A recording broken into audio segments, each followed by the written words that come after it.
ओम श्री गुरुवे नमः। ओम श्री गणेशाय नमः। राधे राधे। जय श्री कृष्णा। प्रेम से कहिए पुरुषोत्तम भगवान की जय। आइए पंचम 10 अध्याय प्रारंभ करते हैं।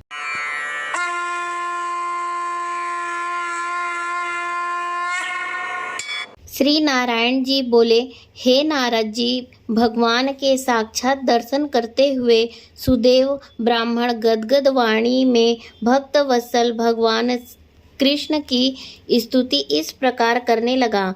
हे देवताओं के देवता, त्रिलोकी को अभय देने वाले प्रभु, सबके ईश्वर, आपको नमस्कार है। मैं आपकी शरण में आया हूँ। हे प्रभु, मैं दुखी दीन आपका भक्त हूँ। आप सबके बांधव हैं, मेरी आप क्यों उपेक्षा कर रहे हो? ब्राह्मण सुदेव ने प्रभु की इस प्रकार जब स्तुति की, तब मेघ के समान गंभीर वाणी में भगवान बोले, हे बुद्धिमान तपस्वी पुत्र, तुमने भली भांति तप किया है।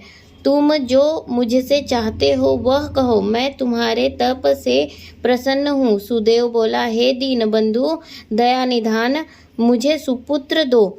ब्राह्मण के यह वचन सुनकर श्री हरि कहने लगे, हे ब्राह्मण, ब्रह्मा ने तुम्हें पुत्र सुख से वंचित रखा है, इसलिए पुत्र को छोड़कर और कोई भी वस्तु मांग लो, मैं अवश्य दूंगा। श्री हरि के वचन सुनकर कटे हुए पेड़ की तरह ब्राह्मण गिर पड़ा। सुदेव ब्राह्मण की पत्नी अपने पति को पुत्र प्राप्ति की इच्छा पूरी होती न देख तथा धरती में उसे पड़ा देखकर रोने लगी।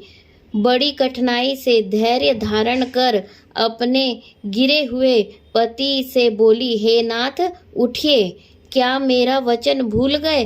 विधाता ने जो भाग्य में सुख दुख लिख दिया, अपने कर्मों के अनुसार उसे मनुष्य भोगता है। हे पतिदेव, पुत्र की अभिलाषा और उससे उत्पन्न विषाद छोड़कर उठिए और श्री हरि से संबंध जोड़कर भक्ति का आश्रय लीजिए। जब ब्राह्मण पत्नी इस प्रकार कह रही थी, तब गरुड़ जी को अत्यंत दुख हुआ और कांपते हुए भगवान से बोले, हे हरि, देखिए ब्राह्मणी शोक समुद्र में डूब रही है तथा ब्राह्मण भी आंसू बहाता हुआ दुखी हो रहा है।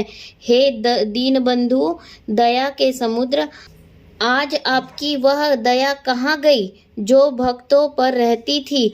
आपके सेवा का फल सभी को अवश्य प्राप्त होता है, फिर इस ब्राह्मण की पुत्र कामना पूर्ण करने में आपको क्या आपत्ति है? जो दानी हाथी दे दे, वह अंकुश देने में क्यों दुखी होगा? हे प्रभु, इस प्रकार तो आज से कोई आपके चरणों की सेवा नहीं करेगा। अगर इसे पुत्र न दिया तो आपकी महिमा नष्ट हो जाएगी, इसलिए इसे एक पुत्र अवश्य दीजिए।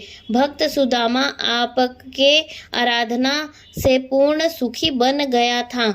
आपकी कृपा से ही गुरु संदीपन को मरे हुए पुत्र की पुनः प्राप्ति हुई थी। पति पत्नी पुत्र की इच्छा से आपकी शरण में आए हैं। गरुड़ के वचन सुनकर नारायण बोले, हे पक्षियों में श्रेष्ठ, तुम ही इन्हें एक पुत्र होने का वरदान दे दो। इति श्री पुरुषोत्तम मास महात्म्य हरि गरुड़ संवाद नामे पंचदशो अध्याय समाप्त। प्रेम से बोलिए पुरुषोत्तम भगवान श्री कृष्ण की जय। राधे राधे। जय श्री कृष्णा। अब बारी आती है प्रश्न की। तो हमारा प्रश्न है, इस कथा से क्या सीख मिलती है? कमेंट करके जल्दी बताइएगा। राधे राधे। जय श्री कृष्णा।